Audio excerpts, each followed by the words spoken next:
tal? Muy buenas tardes, bienvenidos a su casa, bienvenidos un día más, una temporada más a este espacio, a Redacción Plus de Onda Algeciras Televisión. ¿Quién lo diría, verdad? Hace algo más de un mes estaba yo mismo sentado en esta misma mesa, en este mismo plató, y os contaba pues que estaba comenzando la temporada de playas y hablábamos del trasvase de arena del Rinconcillo, de cómo iría el verano, si haría mucha calor, que si una cosa, que si otra. Les contaba el éxito rotundo que fue el parque de atracciones en el parque feria, en el recinto ferial. Estaba comenzando el verano, como digo, hace unos 3 meses, y sin darnos cuenta, en un abrir y cerrar de ojos, aquí estamos, en un maravilloso 7 de septiembre, estamos en directo, son las 12:21 de la mañana. Un 7 de septiembre, señores, en el que tenemos muchas cosas que contarles. Por ejemplo, que mañana termina la temporada de playas en Algeciras. Una temporada que se ha desarrollado con total normalidad. Solo habría que reseñar la aparición de algunas medusas durante unos días por la subida de la temperatura del agua del mar. Pero por lo demás, temporada de playas dentro de la normalidad, la que hemos vivido en nuestra ciudad, en Algeciras. También les cuento que a falta de los datos que comunicará en unos minutos la Junta de Andalucía, Algeciras roza a día de hoy los 200 casos de incidencia por COVID-19 por cada 100.000 habitantes. Lo dicho, según los últimos datos que manejamos en la ciudad, se han contabilizado 46 nuevos positivos durante el fin de semana. El dato positivo es que se han curado en la comarca 613 personas frente a los 101 contagios que se han registrado en el conjunto de la comarca. Desgraciadamente tenemos que lamentar 3 nuevos fallecidos en el campo de Gibraltar, uno de ellos aquí en Algeciras y otros 2 en el municipio vecino de La Línea. Así que, señores, si durante la emisión de este programa de Redacción Plus la Junta comunica la incidencia actualizada, aquí estaremos obviamente para contároslo a todos ustedes, como siempre, en riguroso directo. Pero antes, pónganse cómodos porque comienza una temporada más, un día más aquí en Onda Algeciras Televisión, Redacción Plus.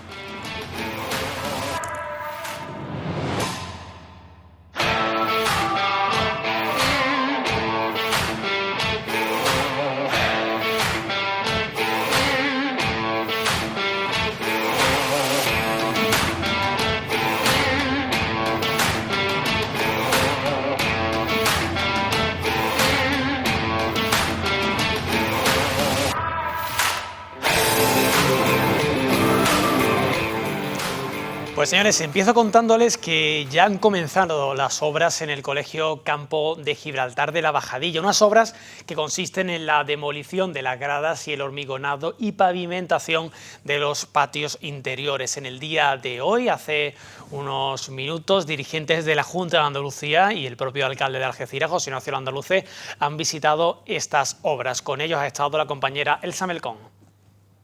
Pocos días del comienzo de curso, la comunidad educativa del Colegio de Educación Infantil y Primaria Campo de Gibraltar de la barriada de la Bajadilla celebra la buena noticia del inicio de las obras, unas obras muy demandadas en este centro que acometerán de forma conjunta el Ayuntamiento de Algeciras y la Junta de Andalucía. Por un lado, la institución local se encarga del arreglo del graderío del patio principal, obras que ya comenzaron la semana pasada, y hoy han arrancado las que competen al Gobierno autonómico, el arreglo de 80 metros de un muro que presentaba un mal estado, estaba agrietado y corría riesgo de derrumbarse.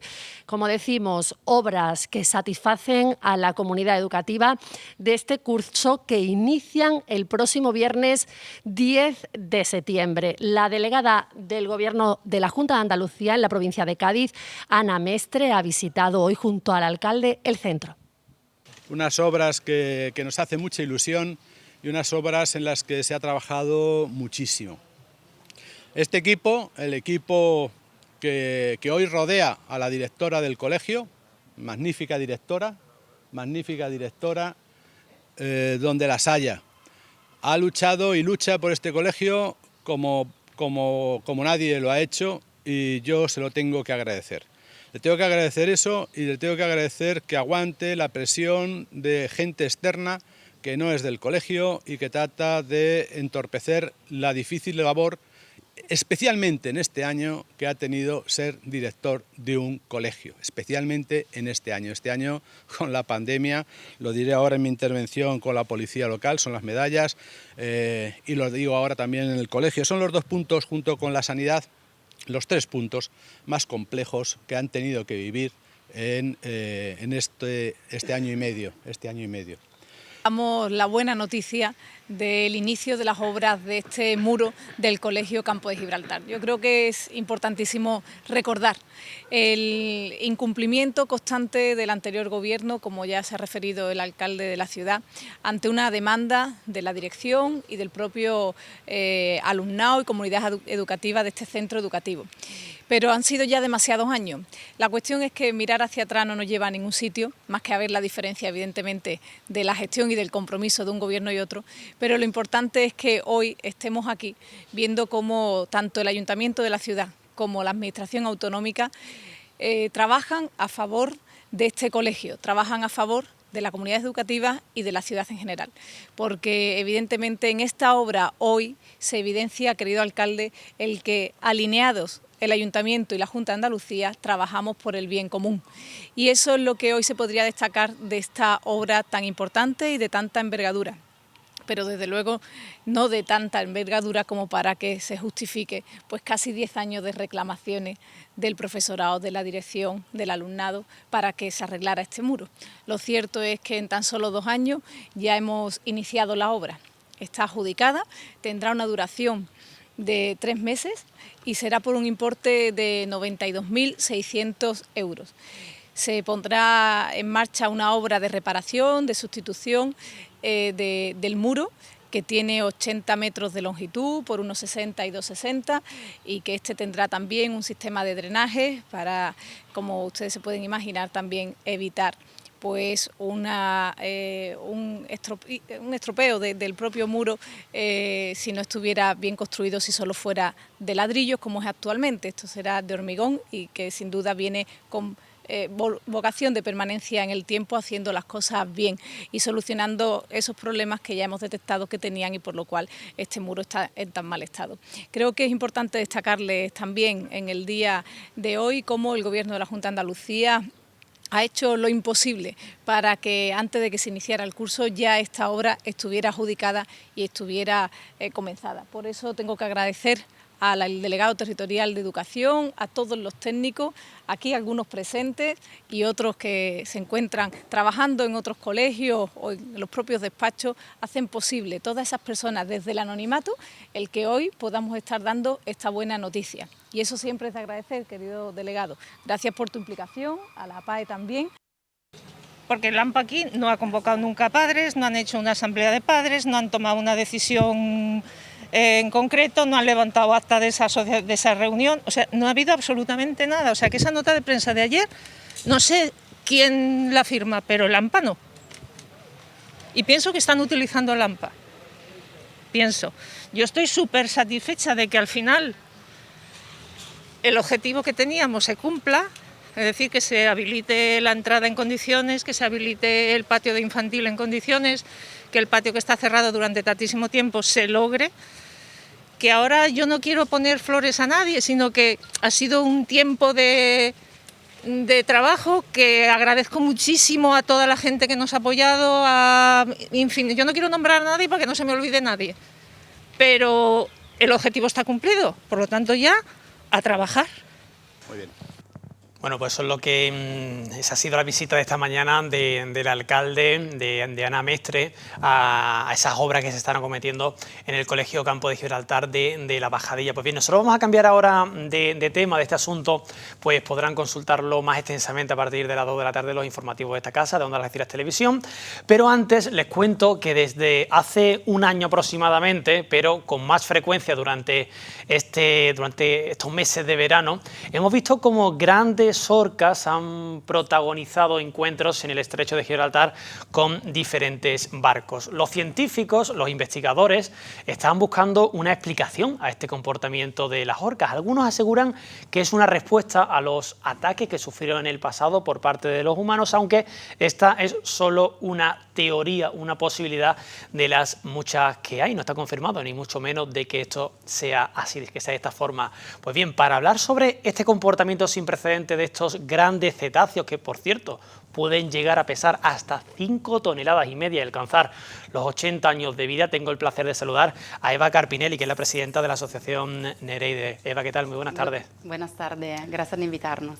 Bueno, Eva, ¿qué está pasando en el estrecho para que estos grandes cetáceos, para que estas orcas estén pues protagonizando ahora estos encuentros con estos barcos en el estrecho? Porque esto casi nunca había ocurrido, ¿no? Anteriormente, la verdad que no tenemos avistamiento con ese tipo de interacciones. En el último año sí que se ha notado un incremento de este tipo de interacciones principalmente hacia los veleros. ¿Y por qué ocurre eso? Esa es la pregunta que todos los investigadores y los grupos de trabajo que se ocupan de conservación nos estamos haciendo la pregunta clave. ¿Por qué lo están haciendo? No lo sabemos. Hay diferentes tipos de hipótesis sobre este tipo de comportamiento. Es una interacción bastante constante lo que están actuando en el estrecho y también en la costa más hacia el norte. Son diferentes grupos de orca que lo actúan en esta manera, pero no tenemos todavía una respuesta. Y por eso sí que es muy importante tener en consideración un protocolo que ha salido. Sí. Y para tomar también informaciones de si hay alguna característica que pueden encajar para dar una respuesta a ese comportamiento. El tipo de barco, la velocidad, todas informaciones que pueden ser útiles para los investigadores para ver si hay alguna característica para entender un poquito más ese comportamiento. Ese tipo de esta hipótesis que están manejando los investigadores, los científicos, ¿cuáles son, por ejemplo? Cuéntame. Vale, se puede pensar que están solo teniendo un tipo de interacción de juego, entonces interactúan los más jóvenes, interactúan con los barcos para jugar, sí. Pero la verdad que a veces es muy intenso ese tipo de jugar, no es algo de pocos minutos. Está leyendo que incluso algunos veleros pues le rompen el timón, ¿no? Sí, la interacción que hacen ellas es de empezar con el timón del barco y dejarlo totalmente a la deriva. No hay más control del barco. Y claro, crean también daños a nivel económico y a nivel estructural del barco, porque son animales más grandes y son más de uno que están actuando en esta manera. Hay hipótesis de ese tipo, hay hipótesis que los animales están enfadados, están como interactuando un poquito, dando un toque sobre algo que ha pasado anteriormente, que pero no podemos saber de verdad. Sí que ha salido de reciente un artículo de un otro colega sobre el tema de interacciones también con pescadores, que puede ser que la principal presa de las orcas es el atún. Y claro, es un pez muy importante también para los humanos, porque a nivel económico es una reserva muy grande también para nosotros, teniendo en consideración que el atún rojo en extinción, está en peligro de extinción, y la orca también están en peligro de extinción. Claro, está todo un poquito balanzado, están bajando los atunes y la orca también creo que no, le hacen falta resources para alimentarse. Y interacciones con los pescadores pueden haber también creado un poquito de enfado o más de actuación así intensa hacia los barcos. Sí, incluso había leído eso, ¿no? Que tradicionalmente siempre las orcas habían colaborado, entre comillas, con los humanos, porque ellos eran los que como que acorralaban a los atunes hacia las almadrabas y que eran los propios pesqueros los que luego pues pescaban los atunes y tal. Por eso no se entiende ahora pues bueno, ese comportamiento de las orcas. Has dicho algo interesante que quizás pues mucha gente no conozca, Eva, que es que la orca ibérica, por así decirlo, está en peligro de extinción, ¿no? Sí, la orca es una especie dentro de la lista roja de la IUCN y está registrada como especie a riesgo de peligro, de extinción, que hay muchísimo poco individuo existente en salud y están en peligro. Y entonces eso de tenerlo en consideración, porque es una orca diferente de otra orca del norte del planeta. Eva, lo que me llama la atención de muchos investigadores y de personas que os dedicáis a eso es que no habláis de ataques de las orcas a los veleros, a las embarcaciones, a los barcos, sino habláis de interacciones puntuales, habláis de encuentros. ¿Por qué esto es así? Bueno, de hecho, leía un artículo en el que, por ejemplo, el verano pasado, únicamente se constató que eran 3 orcas las que habían interactuado con los barcos, ¿no? Que no eran la totalidad de las orcas. Cuéntame. Vale, lo que se habla de interacción porque no podemos de verdad decir que es un ataque, porque no tenemos todavía la información para decir, mira, están atacando, porque también es la percepción del marinero, del velista en este momento, que se puede sentir atacado porque son animales grandes. Pero pueden ser interacciones, como hemos dicho antes, para jugar o interacciones de curiosidad. También son animales muy, muy curiosos y de repente hay individuos que parece que son los más jóvenes y esto lo distinguimos por el tema de sacarle foto. Entonces es muy importante, si hay interacciones con orca, sacarles foto a la aleta para que podamos saber cuáles individuos son. Y se ha reconocido, hay algunos individuos en concreto que eran los que interactuaban más. Pero eso puede ser también una característica caracterial del individuo que es más curioso y que va a interactuar más con algún barco a diferencia de otro. Eso no sé si te he contestado. Sí, sí, perfectamente. También, otra cosa que me ha llamado la atención de lo que acabo de decir es sacarle fotos a las orcas para ver qué orca es la que ha interactuado con el barco, ¿no? ¿Por qué? ¿Porque las tenéis contabilizadas o porque sabéis pues cuántas orcas hay en el estrecho o, sí. ¿o cómo es eso? Con los cetáceos, una de las técnicas que se utiliza más es la foto-identificaciones. Gracias a esto, sacando simplemente una foto a la aleta dorsal y a la parte atrás de la aleta, podemos identificar individuo por individuo. En este caso, con la orca es bastante fácil porque no tenemos muchísimos individuos en el catálogo. Hay catálogo de fotoidentificaciones y podemos saber cuál individuo es que está presente en este momento. Claro, entonces por eso el año pasado, con todas las interacciones, con todos los encuentros que hubo con los barcos, pues supongo que esos pescadores serían los que harían las fotos a las orcas y ya pues visteis que únicamente eran 3 las orcas las que hacían esas interacciones, ¿no? Claro, en este caso concreto sí, gracias al tema de tener la foto en condición hemos podido ver cuáles orcas eran, pero es muy importante si ocurre de velista, pescador y tal que se encuentran en esas situaciones, sacarle foto en condición para que podamos saber también quién son y si son del mismo grupo familiar o si son de diferentes otros grupos. ¿Y qué son las que suelen protagonizar estos encuentros? ¿Que son orcas adultas, son orcas jóvenes o da igual? Vale, hay un poquito de todo. Un poquito de todo. Sí, el problema es que no tenemos material bastante bueno en condición a nivel fotográfico para poder identificar cada individuo. A veces nos envían vídeo, todo este material,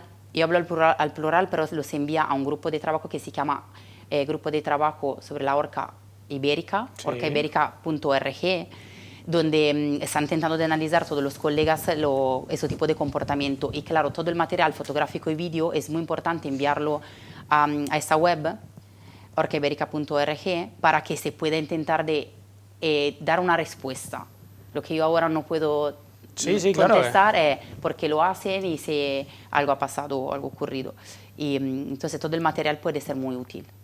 Eva, ya por último, aparte de hacerle la foto a la orca que esté pues interactuando con el barco, Supongo que habrá un protocolo de seguridad en el caso de que ocurra, que vayas con el barco y ocurra esto. Supongo que no atacarla, no gritarle y mantener un poquito la calma, ¿no? Sí, la primera cosa importante de hacer es apagar el motor e intentar detener el barco parado, en el sentido de bajar también la vela y intentar que los animales no sean interesados a perseguir el barco. Y también dejar el timón libre, no bloquearlo, porque si no le va a incentivar más a empujarle. Esto se han visto en diferentes vídeos, en diferentes interacciones, que esto suele funcionar. No siempre la orca se alejan inmediatamente, pero sí que es un protocolo de seguridad que se ha notado en este año que quita interés a los individuos de interactuar. Entonces, apagar el motor, bajar la vela e intentar de no gritar y no asustar a los animales, como quitarle interés. Pues Eva Carpinelli, seguiremos muy pendientes de este tema y muchísimas gracias, como siempre, por acercarte aquí a los estudios de Onda Algeciras Televisión. Muchas gracias. Gracias a vosotros y cualquier información a nereide.org podéis escribirnos o contactarnos. Muchas gracias. Gracias.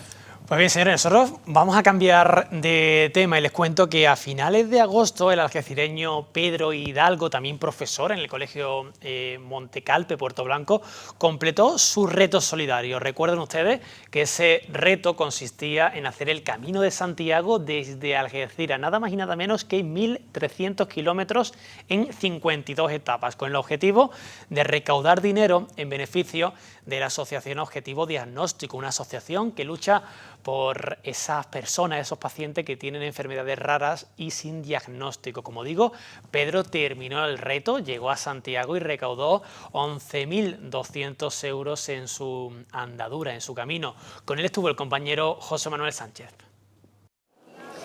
Aquí nos encontramos, Plaza Alta. Hace escasamente unos meses tuvimos la oportunidad de conocer a Pedro Hidalgo. Él es un profesor de un centro educativo de nuestra ciudad que se marcó como objetivo salir desde Algeciras hasta Santiago de Compostela, pasando por numerosos municipios y diferentes pueblos de la geografía española para dar visibilidad a aquellas enfermedades raras o que son muy desconocidas por parte de la sociedad española. Ya está de nuevo aquí en Algeciras, Pedro Hidalgo, y nos va a contar cómo ha sido esa experiencia utilizando pues un marco que fue el de salida y en el que queríamos estar hoy con él. Pedro, muy buenas tardes. Buenas tardes, Cote, ¿qué tal? Yo he visto por internet, te estás siguiendo por las redes sociales, Objetivo Santiago, pero verdaderamente era un objetivo que es llevar a la sociedad española pues esas causas, ¿no? Esa visibilidad de enfermedades raras que por desgracia hay muchas y que no cuentan pues con esa ayuda necesaria monetaria o bien de información, ¿no? Claro, este proyecto nació a ver yo la problemática, ¿no? de este colectivo, que era un colectivo invisible ante la sociedad, que tenía muchos problemas a la hora de calzar en asociaciones antes de la creación y bueno, y el objetivo era ese, era el de concienciar a la población, el que no se sintieran más solos este colectivo por las ciudades, por los pueblos por los que pasara y que Objetivo Diagnóstico fuera más conocido y esto pues yo creo que se ha ido consiguiendo, aunque bueno, todavía queda mucho por delante. Y después la recaudación de fondos pues, que estamos buscando para cortar estos plazos de diagnóstico, pues la verdad que también va a buen ritmo, pero hay que seguir. Tú seguiste, yo me acuerdo, saliste justo desde esas escalerillas, pasaste a ver los titulares de la Hermandad de la Columna y seguiste hacia adelante. La primera etapa, mientras que ibas hacia Tarifa, ¿qué se te pasaba por la cabeza? Si te soy sincero, no miraba más allá de Tarifa, nunca he mirado más allá de dos, tres etapas, porque si pensara desde mi salida que tenía que llegar a Santiago, pues posiblemente hubiera sufrido mucho más. Quería llegar a Tarifa, me perdí un poco ahí en la playa y me salieron algunas dolencias ya en los pies, porque tenía unas zapatillas que a lo mejor no era la más aconsejable o las que yo quería ponerme de primera. Pero bueno, ya te digo, no te puedo decir que haya sufrido en ninguna etapa ni en ningún momento. Yo he disfrutado desde el primer momento que salí de aquí de la Plaza Alta hasta que llegué a Santiago, de cada persona con la que he hablado, de cada ciudad, de cada ayuntamiento que me ha recibido y bueno, y me he exprimido en todos los sentidos y he sido feliz en todo este camino. 52 etapas, ¿no? 52 etapas y al final más de 1.300 kilómetros, sí. yo sé que la mente es muy poderosa, la fe también muy poderosa, pero yo creo que el objetivo, en este caso que te habías marcado, era lo que te movía y sobre todo te daba esas fuerzas, ¿no? Después yo creo que seré más consciente de todo cuando entre en mi rutina y en mi día a día y me dé cuenta de lo que he vivido, de lo que he sentido, de lo que se ha conseguido. Y ahora mismo estoy como, por ejemplo, ahora aquí en Algeciras un poco desubicado porque ha sido 2 meses centrado en todo esto. Pero está claro que lo que me ha dado la fuerza ha sido ese objetivo, esas personas, esas familias que tenía detrás, esos ánimos de todo el mundo. Y bueno, y es lo que me ha hecho llegar hasta allí, porque después cuando he visto ya en el camino francés a personas jóvenes en forma que muchas no podían dar, y digo, yo no he tenido ningún tipo de dolencia en 52 días, haciendo mínimo 20 o 25 kilómetros. Digo, esto no puede ser solo mi estado físico, porque ya te digo que la cabeza yo creo que también pues forma un papel fundamental, y en este caso he ido psicológicamente fuerte y ya te digo que además he ido feliz y contento y no quería que acabara, vamos. 52 días en que también has tenido que atender a numerosos medios de comunicación. ¿Qué tal ha sido la repercusión para Objetivo Diagnóstico? A lo mejor es pronto, pero creo que ya son más visibles, ¿no? La verdad es que sí, han recibido muchísimas llamadas por parte de personas que tienen este problema y no eran conscientes del colectivo. Y bueno, por todos los sitios donde he pasado, hemos salido en prensa, en televisión, en radio, y yo creo que que Objetivo Diagnóstico a día de hoy es más conocida en toda España, aunque todavía queda mucho por delante, y yo creo que este objetivo que nos marcamos se consiguió, y ahora queda ese económico, que no era a lo mejor, bueno, no está en poco en mi mano, sino que también dependo de la solidaridad de las personas, pero que llevamos a día de hoy unos 12.600 euros. Estoy contento y feliz y orgulloso de cada euro que se ha recaudado, y ahora pues buscar otras alternativas y otras formas de conseguir ese dinero que es tan necesario para esta familia. Pedro, ¿con qué momento te quedas de estas 52 etapas? Es difícil, porque ya te digo que lo he disfrutado siempre, pero bueno, el sábado último, esa llegada, pues posiblemente sea de los días más bonitos de mi vida y que voy a recordar para siempre, porque vinieron miembros de la asociación de toda España, me esperaron en Monte do Gozo, y bueno, pues ahí nos abrazamos, unimos las fuerzas y hicimos esos 5 kilómetros juntos y entramos todos juntos a la Plaza del Obradoiro. Y bueno, pues fue una sensación y fue un momento muy emotivo, la verdad. ¿Finaliza aquí ya el proyecto o todo lo contrario, comienza nuevos proyectos? No, Objetivo Santiago, bueno, se llegó a Santiago, pero yo, como puse en mi última publicación, esto ha sido el principio, y bueno, yo de alguna manera u otra pues seguiré ayudando a estas personas, porque me considero ya parte de ellos, y ya no el principio solo por la repercusión que ha tenido, sino que también ha sido una pequeña revolución dentro de la asociación, porque están bastante decaídos con el tema del COVID, habían parado muchas pruebas, y ha sido un aire fresco para ellos también y un comienzo ahora, ¿no? Y yo pues voy a estar ahí de una manera u otra ayudando y bueno, aportando mi granito de arena. Por último, para no molestarte más, ¿te ha sorprendido que la ciudadanía o la sociedad sea solidaria? Hombre, si yo no esperara o no tuviera esperanza de encontrar personas solidarias, pues posiblemente no hubiera salido. Yo también iba saliendo de aquí, desde Algeciras, buscando a gente solidaria por toda España, y la verdad que me he encontrado a gente muy buena, personas que a lo mejor pues no son conscientes de, bueno, que en el día a día nos empuja a no pensar y no ver este tipo de cosas, pero que después al hablar con ellos y hacerlos reflexionar, pues personas buenas y solidarias y hay en todos los sitios. Pedro Hidalgo, Objetivo Diagnóstico, Objetivo Santiago, muchísimas gracias por atendernos, y en nombre de toda nuestra casa Onda Algeciras Televisión y de muchos algecireños que se sienten identificados, darte las gracias a ti por dar visibilidad a esa enfermedad, a esos diagnósticos, a que se acorten también esos tiempos y sobre todo por pasear el nombre de Algeciras en ese buen aspecto, en la parte solidaria. Nada, pues muchísimas gracias a todos, a vosotros, a Onda Algeciras y a todos los algecireños que han estado detrás de este proyecto desde el principio y que me han dado ánimo y fuerza para llegar hasta Santiago. Pues un auténtico fenómeno, el amigo Pedro Hidalgo. Pues bien, nosotros vamos a cambiar de tema y les cuento que está a puntito de comenzar el colegio para cientos de niños de Algeciras que volverán a las aulas después de este maravilloso verano. Pero hablaremos sobre esto después de publicidad. Volvemos enseguida, hasta ahora.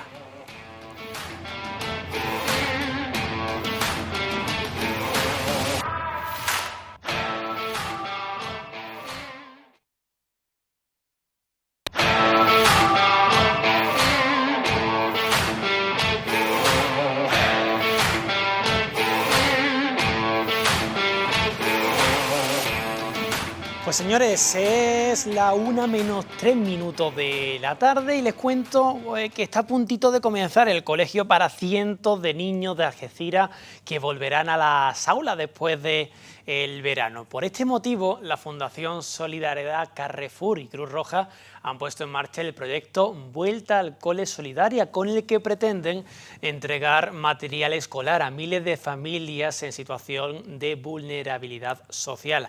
Más información de la mano de Rocío Mediavilla.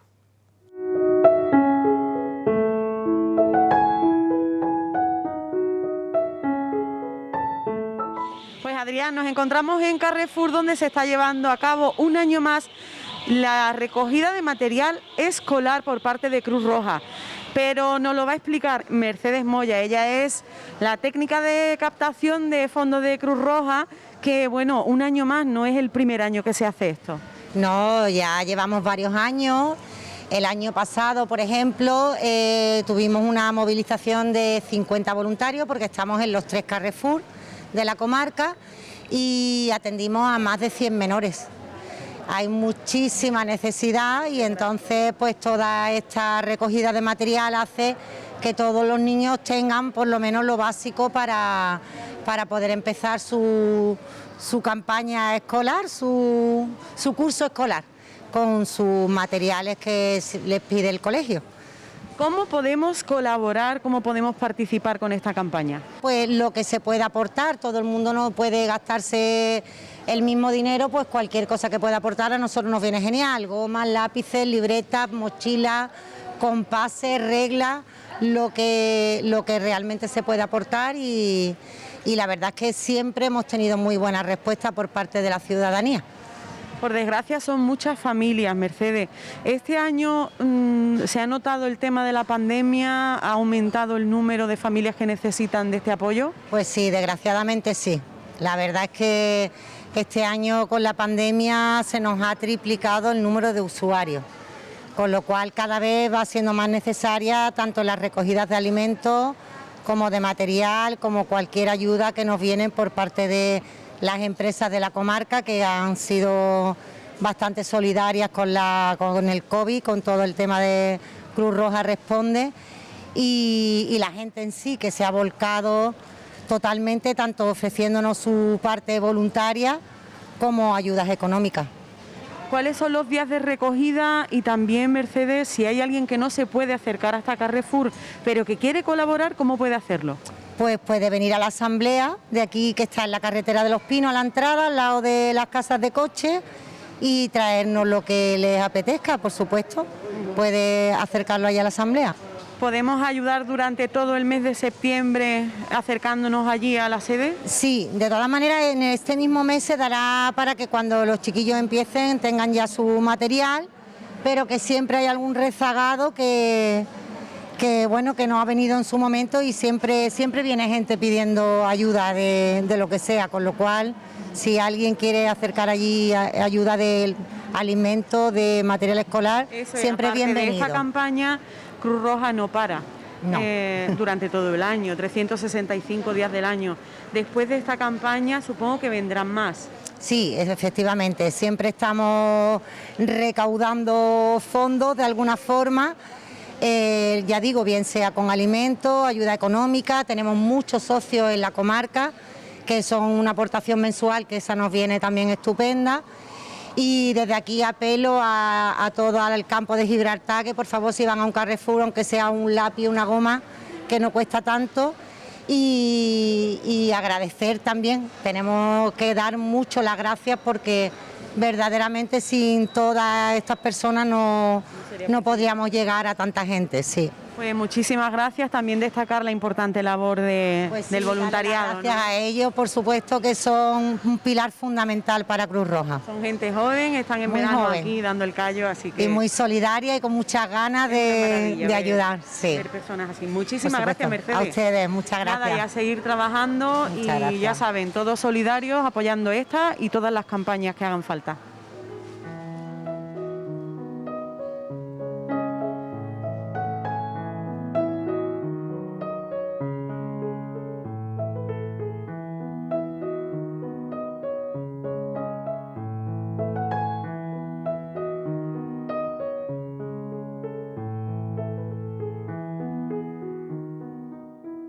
Pues muchísimas gracias a la compañera Rocío Mediavilla por este reportaje que acaban de ver todos ustedes en pantalla. Maravillosa labor la que realiza la Fundación Solidaridad Carrefour y Cruz Roja en esta vuelta al cole solidaria. Pues bien, nosotros vamos a cambiar de tema, vamos a hablar de historia, vamos a hablar de patrimonio algecireño, y os cuento que la industria de conservas de pescado fue en Algeciras una de las más importantes del país. Además, el puerto pesquero era en el pasado el segundo de España, solo por detrás del de Vigo. En Algeciras había varias fábricas de conserva de pescado que daban mucho empleo de manipulación de pescado a nuestros vecinos. En el día de hoy vamos a recordar aquellas fábricas de la mano de AEPA 2015. Vamos a verlo.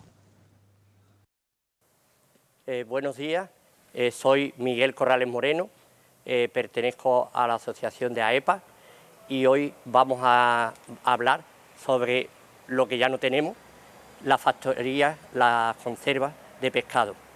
Estamos detrás nuestra, el edificio que tenemos fue una fábrica de hielo y es una de las que se conservan su estructura, por lo menos exterior, pero yo voy a empezar a hablar de dónde vienen los orígenes de la pesca en Algeciras.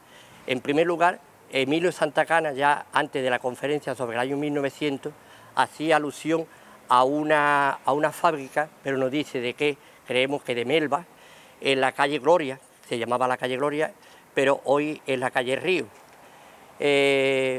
Después, el Algeciras tuvo ya desde un tiempo muy remoto, tiene muchísima importancia, porque tenemos a Cartella, a Bolonia, e incluso la parte de Caetaria fue la primera que se descubrió como una de estos de salazones.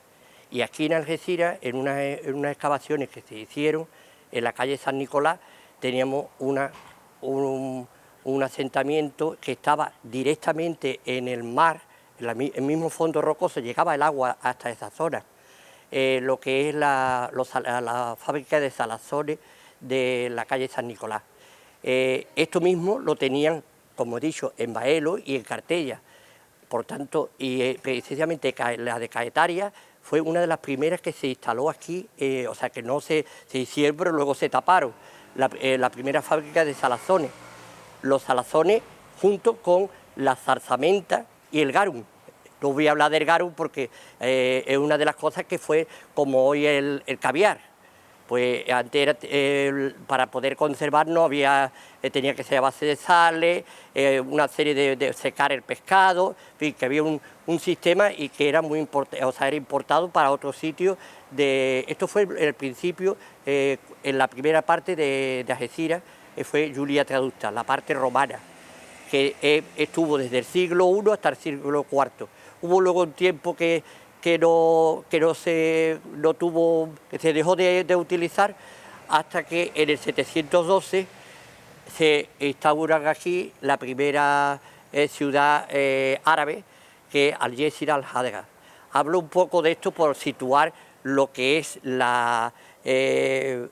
los orígenes que se remontan a tiempos muy pasados, es decir, que luego ha habido unos tiempos en que no se han hecho, pero es interesante de hablar sobre sus orígenes.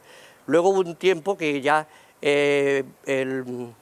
Castilla mandó a Alfonso XI a Algeciras y estuvo cerca de 2 años aquí sitiando a Algeciras Al-Hadra, y en el 28 de marzo de 1344 entra en Algeciras, entra a la iglesia, llega a la iglesia, por eso se hizo un domingo de Ramos. Luego la destruyó, o sea, bueno, estuvo un tiempo en manos otra vez de los cristianos, se la volvieron a quitar y en el año 1379 la destruyeron. Y así estuvo hasta el 1700, cerca de 3 siglos, sin nada, o sea que esto eran nada más restos, todos restos. En 1704 es cuando Gibraltar tiene que venirse a la parte de San Roque, a la parte de los barrios o Algeciras. Pero Algeciras no fue municipio. Precisamente ayer fue el día de Algeciras.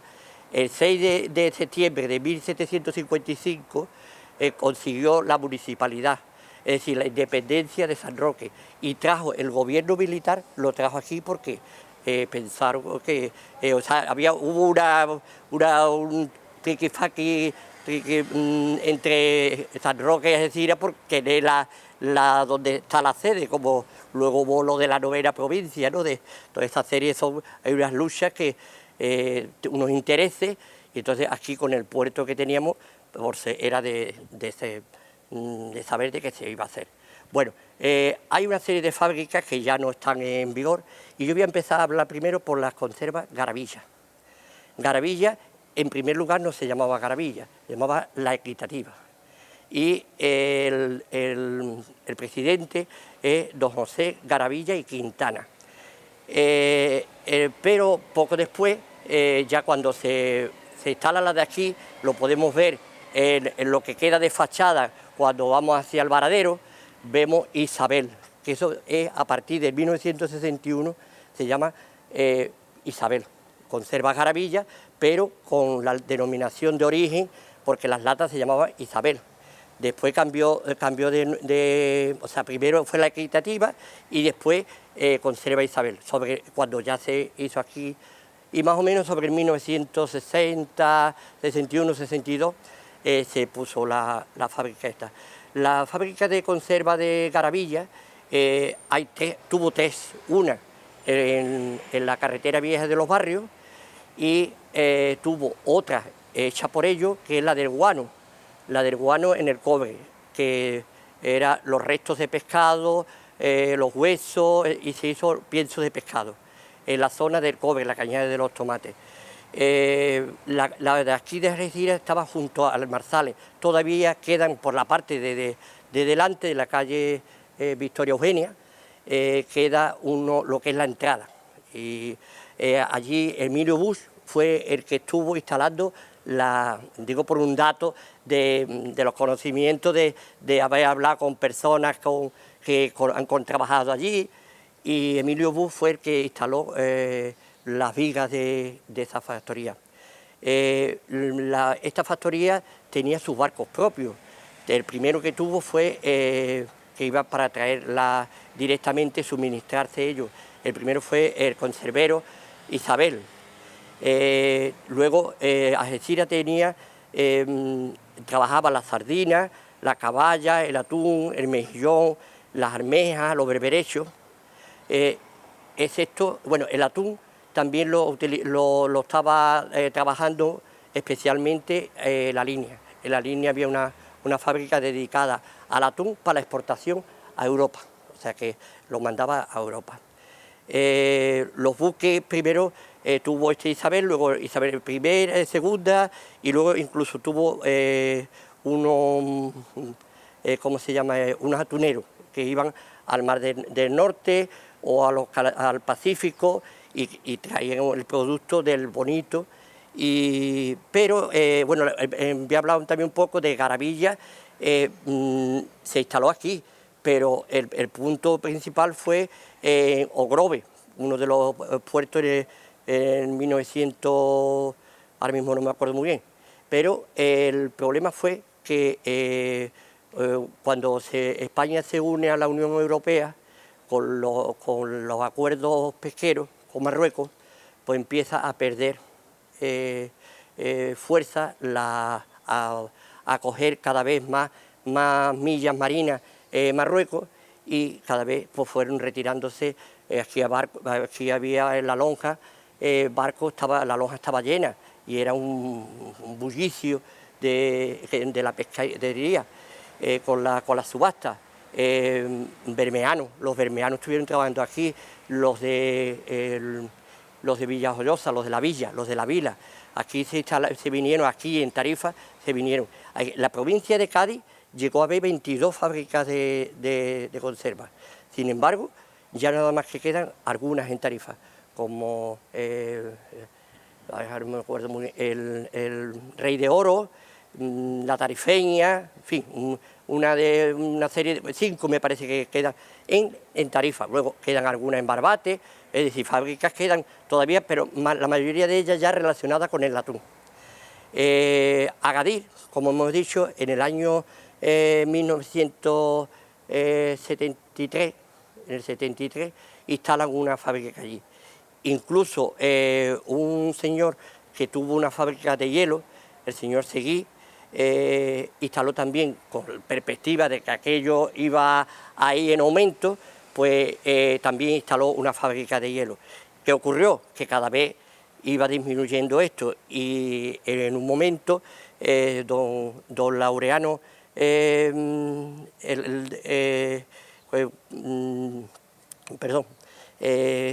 Lanzarote tenía una fábrica y Algeciras tenía otra fábrica, pues fueron las dos primeras en caer.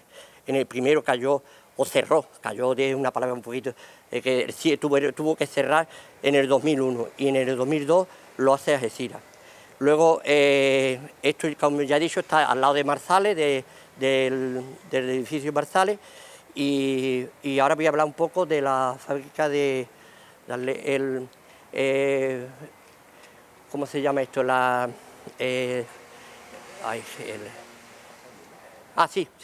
Sí, la de Bernardo Alfajeme, que Alfajeme tenía la fábrica Miau, es decir, las latas que aparecen con Miau. Pero esto fue Bernardo, que era un empresario zamorano, que la primera fábrica la instala en Canda. Y su nombre primero, de lo mismo que la otra se llamaba Isabel, su primer nombre fue La Legalidad, y en segundo lugar Miau. En Vigo tenía una factoría muy importante, y igual que ocurre con este edificio, que vemos que tiene una vistosidad, pues aquel incluso ha sido premiado como una fábrica, una joya arquitectónica de la parte industrial. A Miau se le fue añadiendo una serie de empresas, y aquí en Algeciras estuvo el Alfajeme en la calle San Francisco, a continuación de lo que eran las naves de la Coca-Cola, y justo por detrás de ella tenía el cine de verano de Fuente Nueva. En esa plazoleta hay esto sería sobre el 1971, por ahí. Luego se cerró, o hubo una quiebra, el Consejo de Administración cerró la fábrica. En la fábrica lo que había era, en casi todas las fábricas de conserva, lo que más había era mujeres. Hay una serie de fábricas más, como Conservas Garavilla, que he dicho que la tenía en la granja, Loluba, que también estaba en la granja, esta de la Fuente Nueva, estas que están aquí estaba la de Gándara y Gas, y Forqué y Feria. Son una serie de fábricas, faltan Conserveras del Sur, Conserveras del Estrecho.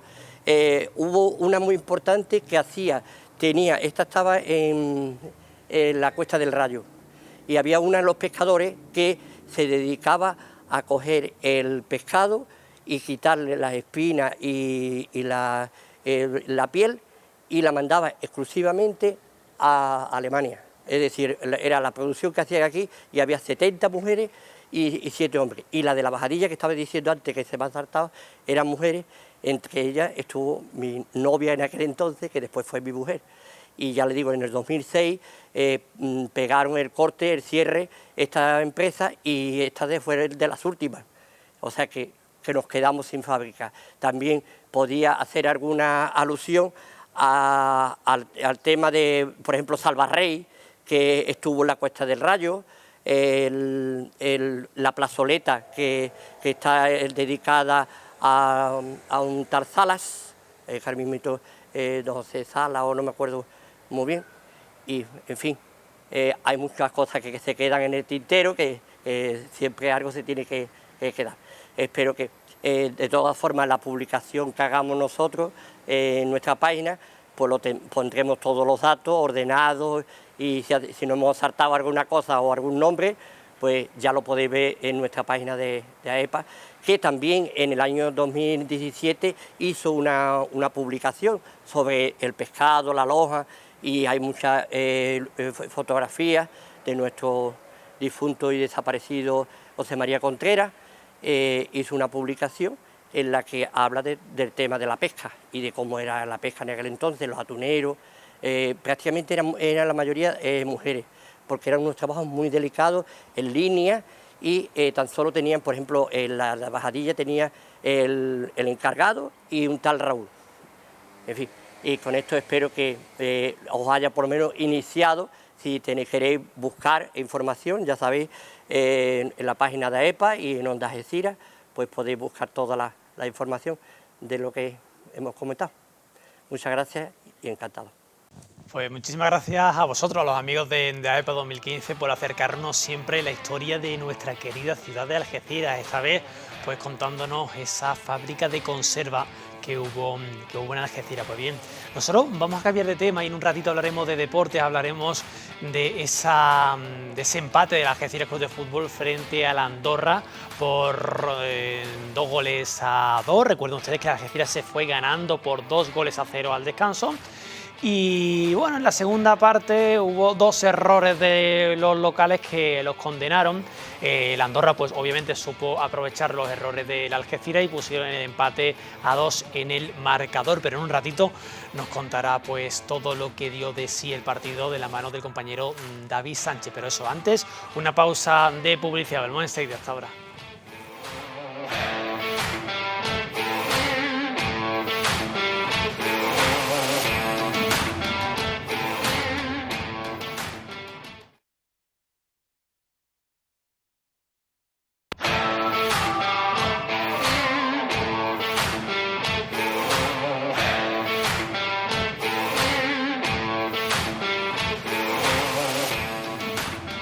Pues señores, 1:27 de la tarde, seguimos aquí en directo en la televisión municipal de Algeciras y les cuento que el Algeciras Club de Fútbol tuvo muy cerquita la primera victoria de la temporada en la primera de la Real Federación Española de Fútbol. Se fue al descanso ganando por 2-0 ante un buen Andorra desde el Sarabia, pero una segunda parte marcada por algunos errores, los visitantes supieron aprovecharlos y pusieron el empate a 2 en el marcador. David Sánchez, cuéntanos, segundo partido, segundo empate y a pensar ya en las 2 salidas consecutivas que hay, primero contra el Cornellá y la segunda, si no me equivoco, el derbi contra la Real Balompédica Linense, ¿no? Muy buenas tardes.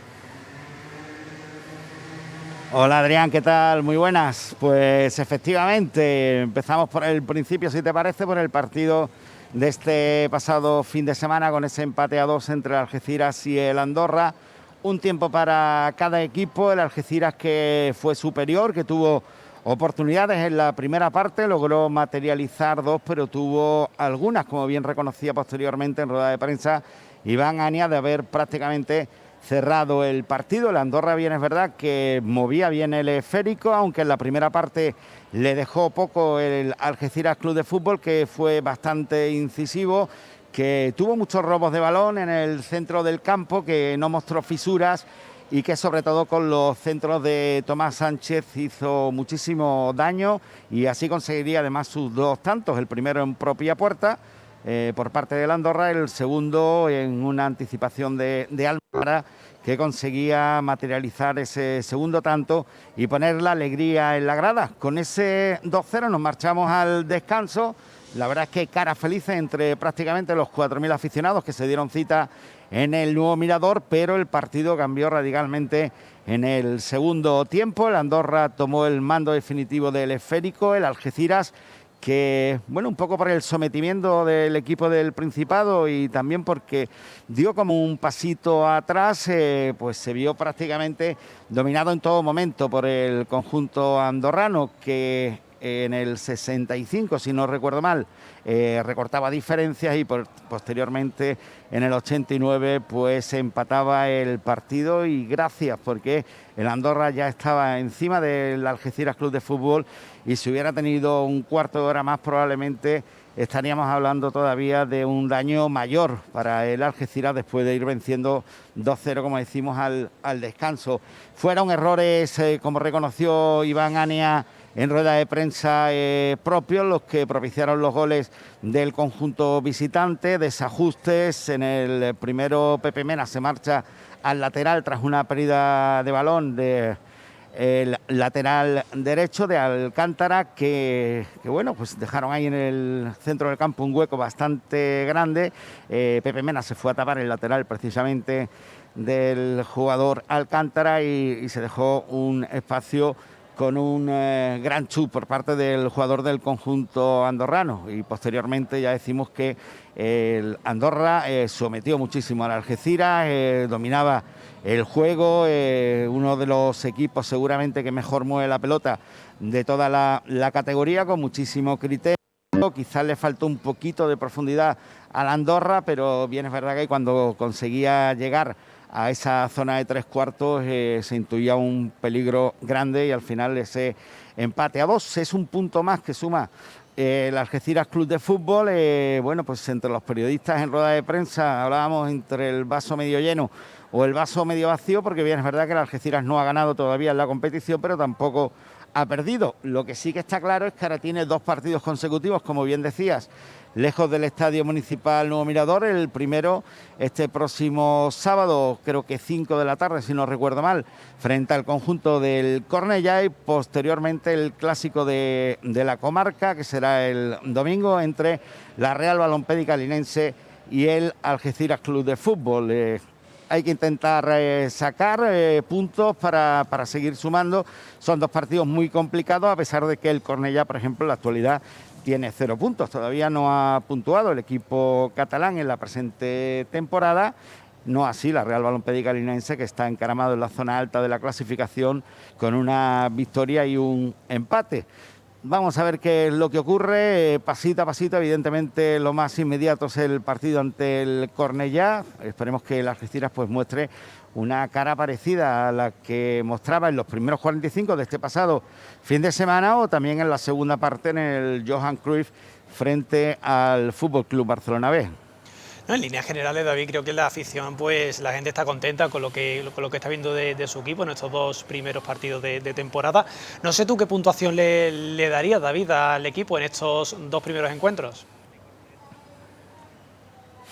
Bueno, pues yo creo una puntuación alta, porque se ha enfrentado a 2 equipos de empaque, 2 equipos que en principio están llamados a estar en la zona alta de la clasificación e incluso en playoff, es decir, de buscar el ascenso a la Liga Smartbank, pero bien es verdad que todavía es que le faltan algunos jugadores que acaban prácticamente de llegar, que todavía no se han acoplado, algunos que estaban lesionados y que poco a poco van entrando en la dinámica de los compañeros, y en teoría son jugadores que tienen que ser importantes para este Algeciras Club de Fútbol. Hablamos, por ejemplo, de Pelayo, del propio Villapalos, que ya ha salido en 2 ocasiones, pero que todavía no ha sido titular. Habrá que ver a Borja también, que parece que podría apuntar sobre el papel a ser titular en el 11 de Iván Ania, ver la forma también y cómo viene Mariano.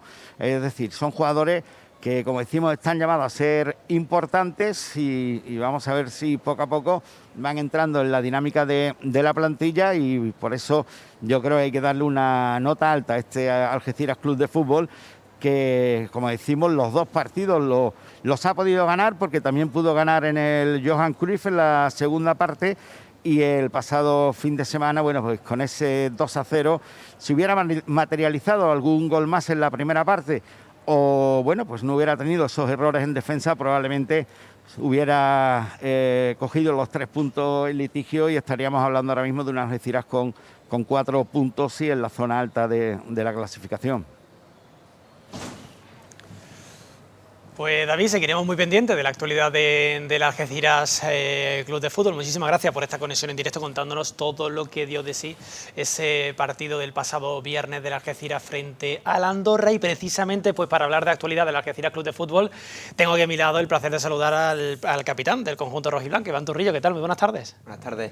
Bueno, Iván, ¿qué os faltó para llevaros esos 3 puntos del nuevo Mirador el pasado viernes? Bueno, pues como bien ha dicho David, creo que el equipo salió la primera parte. Nosotros teníamos la mentalidad de que iba a ser un partido de posesión de la Andorra y mucha presión nuestra.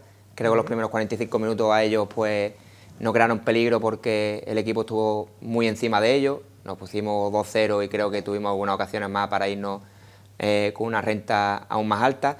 Pero sí es verdad que creo que aunque no salimos mal al campo en la segunda parte, el gol de ellos, el 2-1, creo que ya el equipo ve un poco más cerca el empate, da un paso atrás. Entonces sí es verdad que ya ellos con balón y sin tanta presión como en la primera parte, pues ya empieza a dominarnos, empieza a no tener ocasiones claras, pero a rondar más el área. Entonces sí es verdad que al final, en el minuto 90, con un desajuste del equipo, pues nos empatan. Pero bueno, todos sabemos que la Andorra va a ser un equipo que va a estar arriba, que va a estar peleando seguro por jugar play-off, y creo que al final pues el punto no está mal. No, sin duda, sin duda. Lo que sí después dijo Iván Ani en la rueda de prensa es que no sabía por qué el equipo en la segunda parte pues se echó para atrás, ¿no? Que empezó a replegar. ¿Por qué ocurrió eso? ¿Por el propio gol de la Andorra, como has dicho? Sí, el fútbol son momentos. En la primera parte pues el equipo está bien físicamente, apretamos a la Andorra durante los 45 minutos prácticamente, y creo que en la segunda parte salimos bien, salimos apretando arriba, igual, al inicio de meta.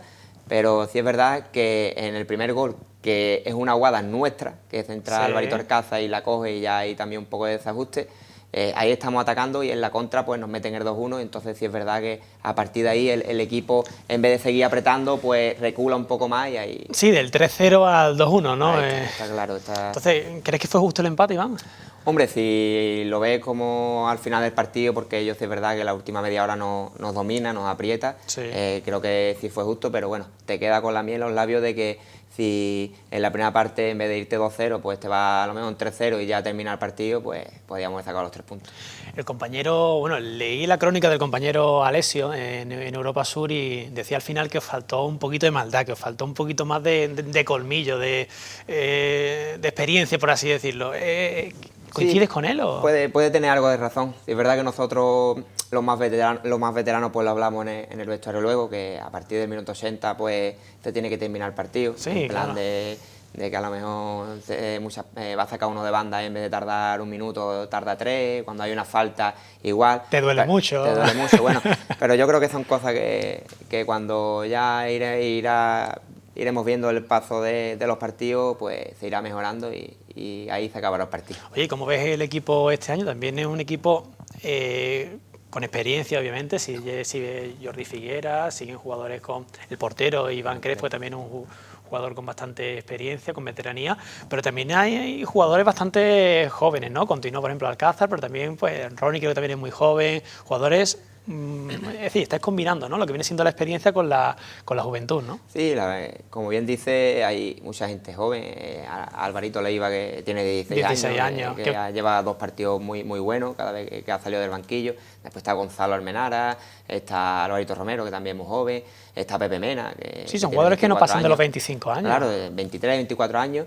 Y sí es verdad que tenemos un equipo muy intenso, que como se vio el otro día contra la Andorra, el Andorra tú lo ves cualquier partido y domina a todos los equipos, y nosotros los primeros 45 minutos era una intensidad muy fuerte, y sí es verdad que tenemos un equipo que ahí le va a costar a cualquier equipo dominarnos. Oye, ¿ves el equipo más fuerte que el equipo del año pasado o...? Esta pregunta me la hacen mucho. ¿O es complicado responder a eso? Es complicado porque, como te digo, el año pasado teníamos también un gran equipo, teníamos una propuesta de juego diferente también. Claro. Y sí, es verdad que ahora, como que el que dice acaba de empezar, llevamos 2 partidos, los partidos de pretemporada son para coger forma, para ir cogiendo nivel, pero donde se ve todo en la competición.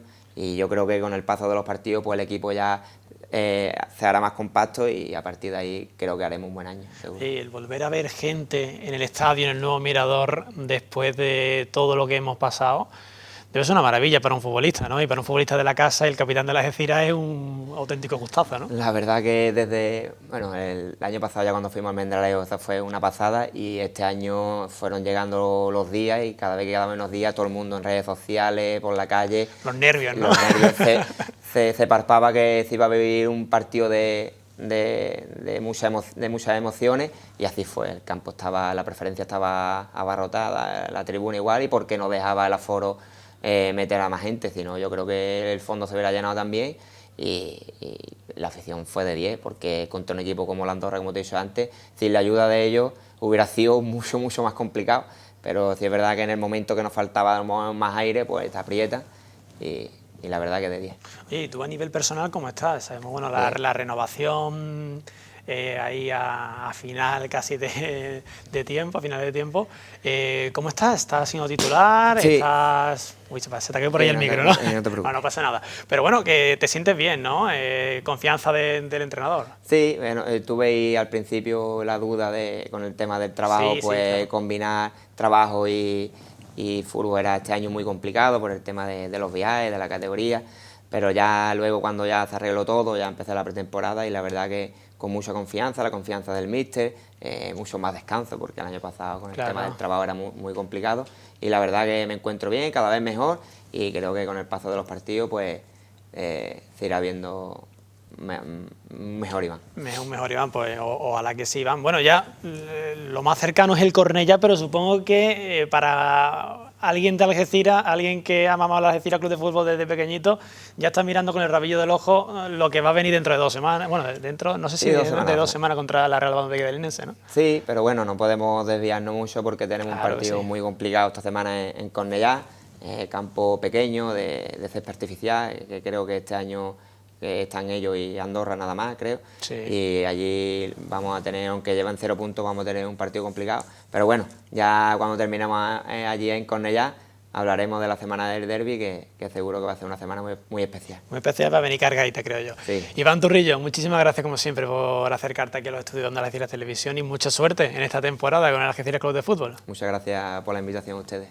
Pues señores, nosotros vamos a cambiar de tema y de un algecireño pues jugando en el Algeciras Club de Fútbol vamos a hablar ahora, pero de otro algecireño, pero jugando en la otra orilla de la bahía, en la Real Balompédica Linense. Paloma Díaz, cuéntanos, ¿con quién te encuentras? Muy buenas tardes.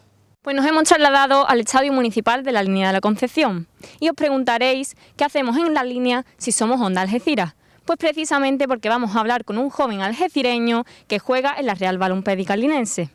Andrés García, buenos días. Buenos días. ¿Qué tal? ¿Cómo estás? Muy bien, muy contento. Bueno, tú realmente eres un canterano del filial.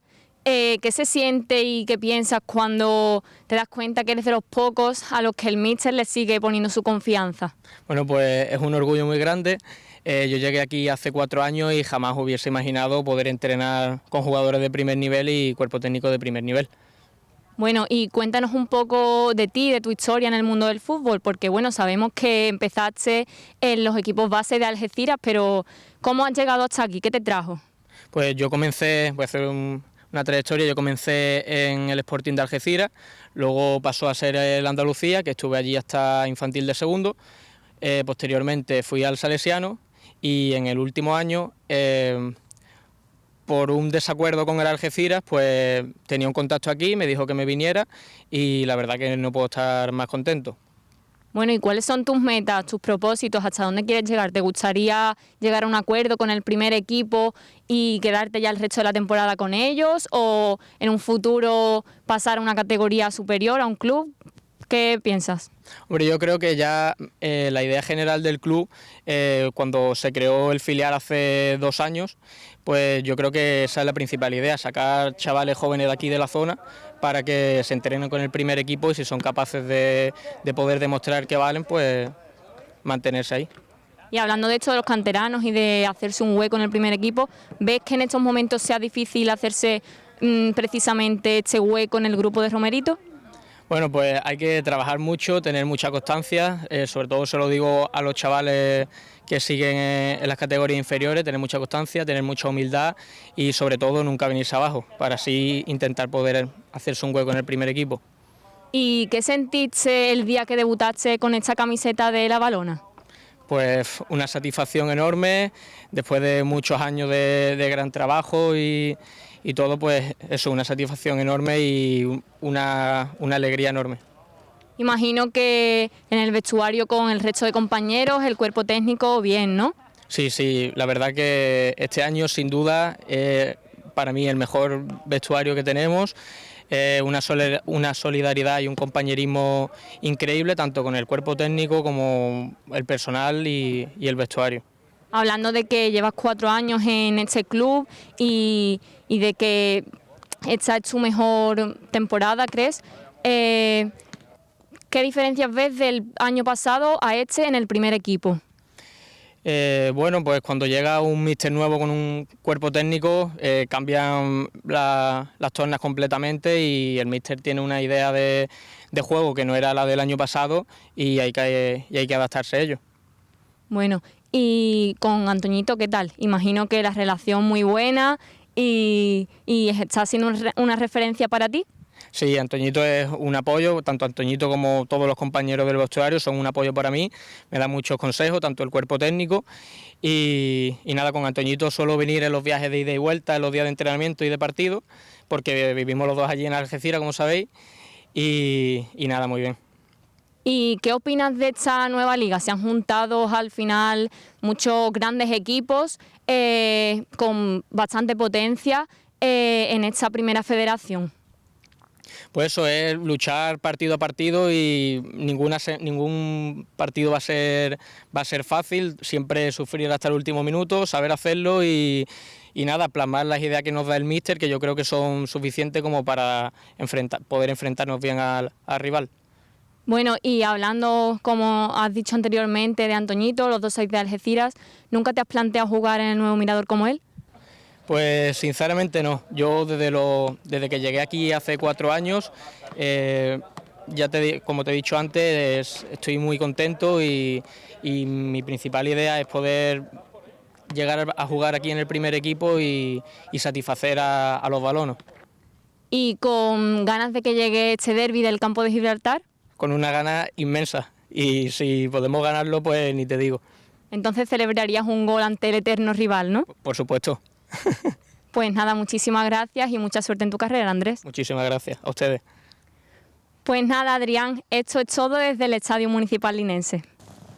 Pues muchísimas gracias, Paloma Díaz, desde el Estadio Municipal de La Línea, con esta joven promesa algecireña que está jugando en la Real Club Liga Linense, como es Andrés García. Pues bien, nosotros con esta conexión de la compañera ponemos el punto y final al Redacción Plus de hoy. Recuerden que volvemos mañana miércoles a la misma hora, de 12:20 de la mañana, a algo menos de las 2 de la tarde, como siempre aquí, en la televisión de todos los algecireños. Pasen buena tarde, adiós.